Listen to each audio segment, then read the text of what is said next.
Okay, so the Royal Rumble season is officially underway. I'll post a playlist in the description. If anyone wants to request a Royal Rumble review that hasn't been done yet, feel free. If you want to feel free to ask me to avoid any of the Rumbles, then we'll definitely do that. But yeah, we're going to go all the way back to the Royal Rumble of 1991, 31 years ago. Wow. I would definitely say that January 91, that was probably, when you look back on it, that had to be, probably one of the most turbulent months I think our country, probably had until September of 2001. I just watched a Buffalo Bills documentary. So the Super Bowl was the very next week. And you saw how emotional the fans got with the Whitney Houston national anthem. You had helicopters flying over the stadium, just in case anything crazy happened, because Iraq had invaded Kuwait. This was, I think, the day after the Rumble, President Bush, the first Bush, declared war on Saddam, as he would say. It was even Hulk Hogan that fucked up Saddam Hussein's name in the promo before the Rumble. But yeah, I mean, I'm not going to get into the specifics of the war, but this was the Persian Gulf War that was about to go on in the beginning of 91. And who knows, who knows if they would have went ahead and made Slaughter the champion. It wasn't until the very next day when they declared war that might have changed everything, and they might have called an audible. Maybe they would have went with Hogan versus Warrior in a rematch, and possibly that would have enabled them to try to draw 100,000 at the Los Angeles Coliseum, where OJ played. So that would have been cool to happen. But yeah, they went with Slaughter, the Iraqi loyalist, and the rest is history. Slaughter was probably, I got to say, this has got to be the most hated heel, probably ever, when you look back on it. But yeah, let's get right down to the show. Royal Rumble 1991, a little bit of sentimental value for, I think, a lot of people. This was the first pay-per-view I think I ever rented from a video store. I can't remember if it was before WrestleMania or after WrestleMania, but the bottom line is, in 1991, this was like the golden era for, kids watching wrestling. Very successful time. It's reported here that this is the highest Royal Rumble buy rate until 1999. So I definitely think that says a lot. I would definitely say when you look at 1991, this was the hottest year, I think, of the 90s until you get to 1998. So, I've said this before in the pay-per-view rewinds, but, when we're talking about merchandise, wrestling figures, wrestling buddies, ice cream bars, the list goes on and on. This was definitely, the WWF clicking on all cylinders from a license and merchandise standpoint, without a doubt. And yeah, very well received pay-per-view. And I was not aware of this until just recently. Meltzer actually thought this was the best pay-per-view that the WWF ever had up to this point.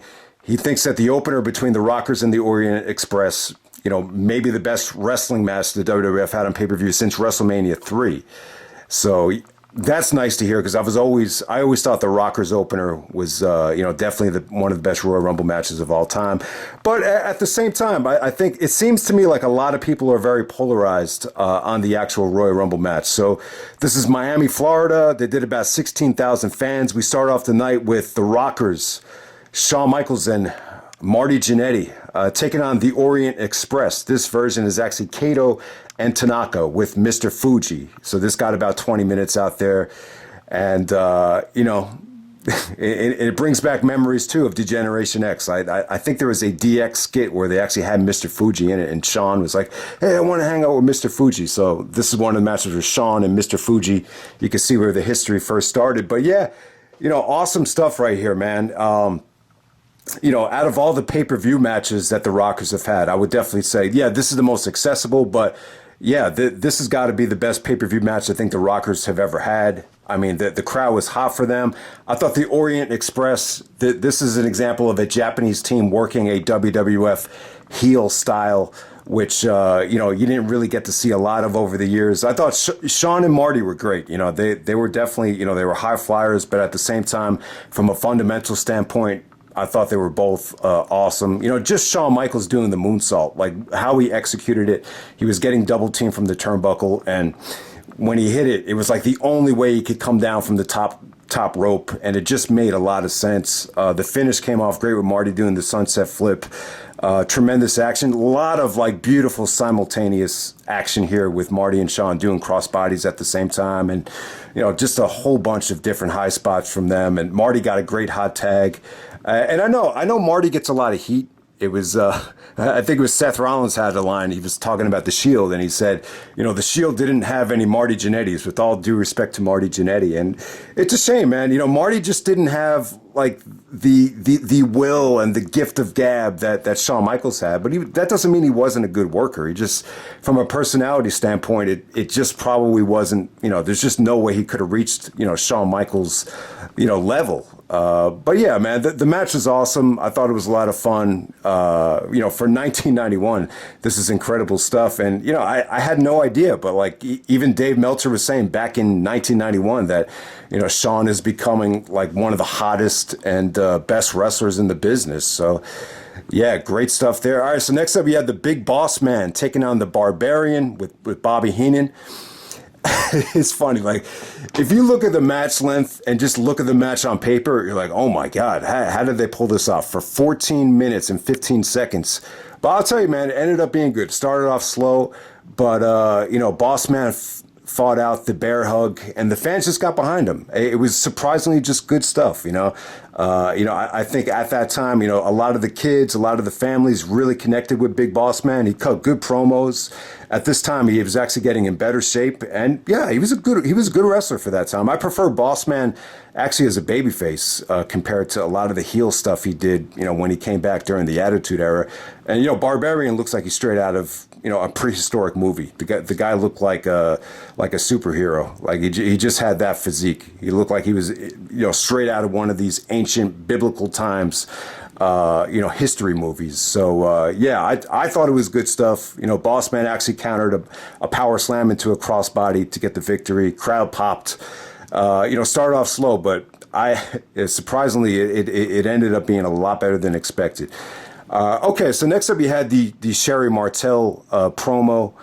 So Sherri comes out and issues a challenge to the Ultimate Warrior, and this is something to see. And especially like back then, there was a lot of kids started watching the product in 1991. And I guess when I look back on it now, this had to be like one of the most sexual things I think a lot of kids probably saw on TV. Sherri was trying to seduce Warrior and get the Macho King, Randy Savage, a title shot. So she went into this really, crazy sexual tirade where she starts feeling on his chest. And when she gets down on her knees, the crowd actually pops. Like she was willing to, do anything to get this title shot. And then all of a sudden Warrior starts just, I want to say hulking up, but I don't know what he was doing. Then all of a sudden he just goes like, he starts shaking. Then he just goes like, well, she asked him, are you going to give Macho King the title shot? And he's just like, no. It is one of the most, it's just something to see. I'm not going to say it was a great segment. I thought Sherri was definitely a great heel here.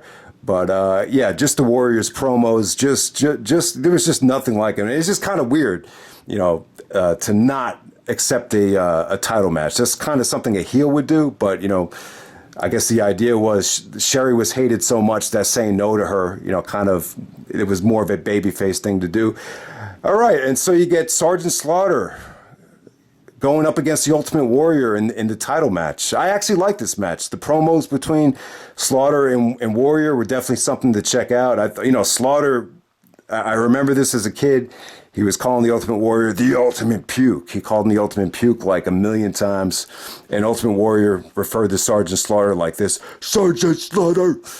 So, crazy match right here. Very overbooked. But I'll tell you what, though, man, it was a lot of fun. Warrior was very patriotic, wearing the, an Americana-inspired tassels and attire.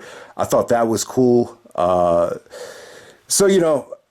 In this match, Sherri's basically playing a huge distraction. She's tripping Warrior. She's running down the aisle. Then all of a sudden, Macho Man comes out of nowhere, comes out of the dark, and the fans pop huge for Macho Man. He takes a lighting, part of the lighting equipment and just throws it into Warrior. Then, Slaughter starts working on Warrior's back. Pretty generic stuff between Slaughter and Warrior. I didn't think it was bad, but, what really made the match great was just the chaos and the overbooking. Sherri was just interfering like crazy. And then, Slaughter, eventually he had, Warrior up on the second rope, just trying to choke him out. Referee gets distracted. I believe it was Earl Hebner. And then Macho Man hits Warrior with the scepter to cost Warrior the championship. And, Slaughter is the new WWF champion. Yeah, I thought this was a lot of fun. I think it has great replay value. The crowd was hot for Warrior. Yeah, Slaughter even said, some of the Warrior pops were some of the biggest he ever remembered anybody getting. So yeah, definitely good stuff there. So Sergeant Slaughter is the new WWF champion. I mean, he was crazy, man. He was an incredible heel. For kids that really didn't watch, Slaughter, back in the really old days, the WWF, when it was 3 Ws. I think a lot of people just bought into him just being, a monster heel, the Iraqi sympathizer. And, he was just, especially when you consider what was about to happen with what was going on in a real life war. And for Slaughter to get that type of heat, he was getting death threats, and they had to cancel WrestleMania. So WrestleMania would have been at the Los Angeles Coliseum. They had to move it into the LA Sports Arena. And it definitely made for a better show. But, it would have been really cool to see, how much they could have drawn in 1991 if they, went with Warrior versus Hogan. But I think that would have been a huge headache, seeing Warrior versus Hogan. You knew neither guy was going to be willing to do the job. But, Slaughter and Hogan just had such a good versus evil type of feel to it that, considering where the fan base was at the time, it was definitely the way to go, at least from an engagement situation. All right, so next up you got the Mountie actually taking on Koko Ware. This match just kind of came out of nowhere. So the Mountie, I totally forgot about this, but the Mountie is actually one of the Rougeau brothers, and you could definitely see it now. So he comes out there with Jimmy Hart to take on Koko. I thought it was good. I thought it was good stuff. The Mountie just needed a win. He was going to be a big heel in the company for the whole next year. I thought Koko was really, really good out there. But, it was just tough to follow what I think everybody had just seen. All right, so next up you got the $1 Million Man, Ted DiBiase, teaming up with Virgil to take on Dusty Rhodes and Dustin Rhodes.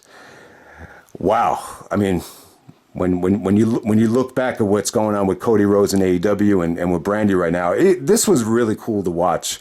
So this was kind of like Dusty Rhodes' last hurrah in the WWF. He actually did take the pinfall here, and there's a chance to see Goldust before he went back to WCW. And I mean, this was definitely a lot of fun. I mean, the Rhodes tag team was definitely not a priority. They usually in this situation you would have the babyface tag team go over here, especially when you're doing a split. But the bottom line was Virgil hit Ted DiBiase by accident. Ted DiBiase starts bitch slapping Virgil, chopping him.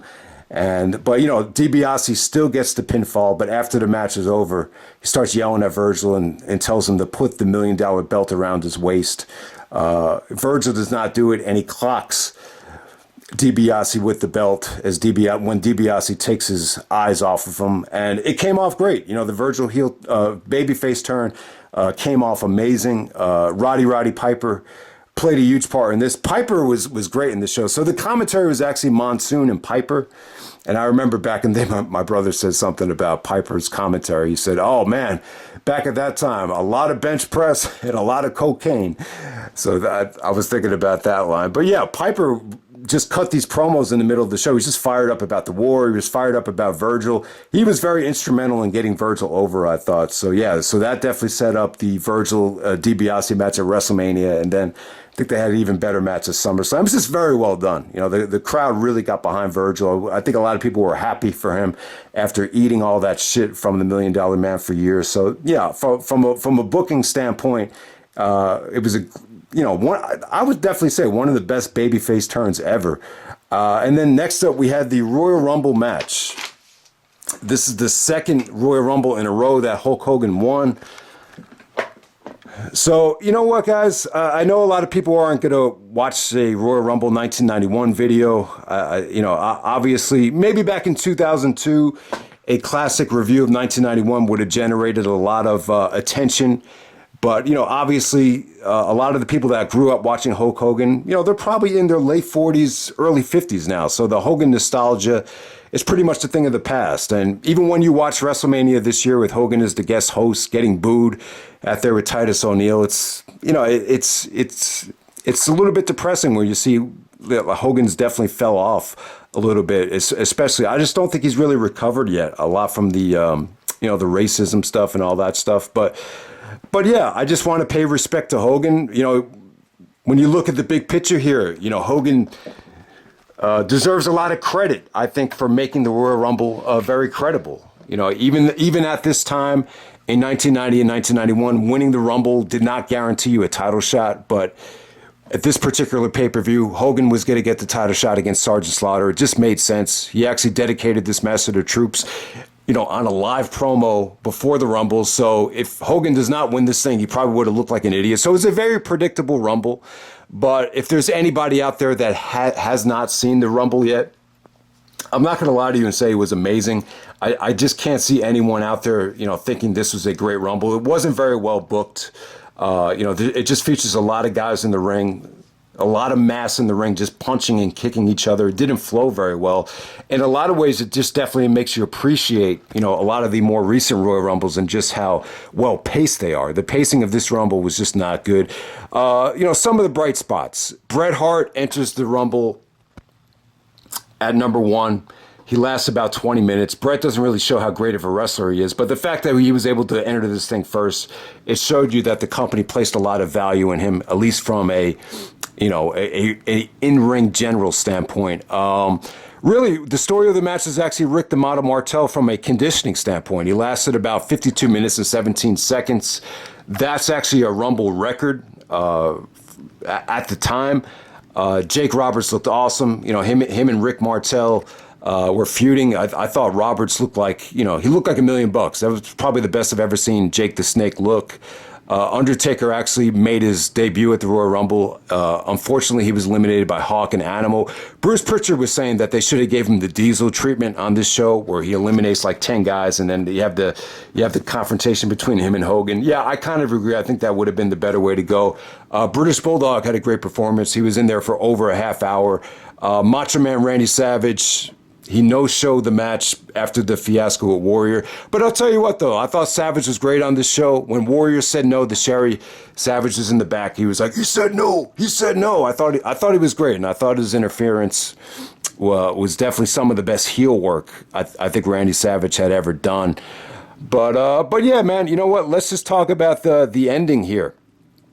So it comes down to Hogan, Nasty Boy Brian Knobbs, and Earthquake. And Hogan fights off both guys. He eliminates the Nasty Boy. And then it comes down to him and Earthquake. Great stuff between them. They actually had a match at SummerSlam. So this is kind of like the blow-off to the whole Hogan Earthquake fiasco. So Earthquake actually does the Richter scale, where he stomps all over the ring and he sits on Hogan. And he actually goes for a pin. And then Hogan hooks out of it. And there's even a sequence where Hogan tries to power slam him like Andre the Giant. Earthquake does a crossbody to counter it. So, yeah, I didn't think it was bad. I thought it was pretty engaging stuff. I just remember, for 1991, this worked. So Hogan hulks out of it and throws Earthquake over the top rope and wins his second consecutive Royal Rumble. Hogan's in the match for 21 minutes after coming out at number 24. So in a lot of ways, this is one of the longest matches I think Hogan's ever had, at least in the WWF. It's got to be up there with one of the longest. But yeah, it was pretty fun. It doesn't hold up by today's standards, but for back then, I thought the crowd was great.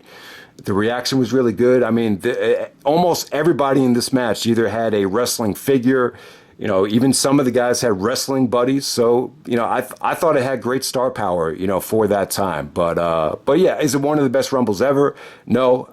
Is it even remotely close to having the emotion that the 1992 Rumble had? Not really. But yeah, Hogan was really over, man. When he came out, there was this kid who was like, "It's Hulk Hogan." So amongst the little kids in the crowd, amongst the families, amongst the people that were spending money on this company, this is, I think 1991 Hogan was, this is still steroid era. This is the last year. A lot of the guys were on steroids for the whole year. So, but, in a lot of ways, I think this is Hogan's last great year as a babyface. You could definitely tell he was booed a lot more at the Royal Rumble of 1992, but at this time, this is. I think there was even a lot of kids that didn't even see WrestleMania 3 that got behind Hogan. So you just had even more kids, getting behind Hogan in '91, and I think Warrior was right there with them. I really do. The fact that this got a better buy rate than anything from 1991. I think that's what's reported by Meltzer. And the highest Royal Rumble buy rate until 1999. I think it speaks volumes as to how over Warrior and Hogan was. And who knows, maybe if they had the WrestleMania at the Coliseum, maybe they would have done over 100,000, but we'll never know. But WrestleMania 7, you would see Hogan go up against Sergeant Slaughter in one of the most controversial, I got to say, watching this show back, I just remember, Slaughter has got to be up there with one of the most hated heels, I think, ever. So that's pretty much it, guys. That's Royal Rumble 1991, and I'm out. All right.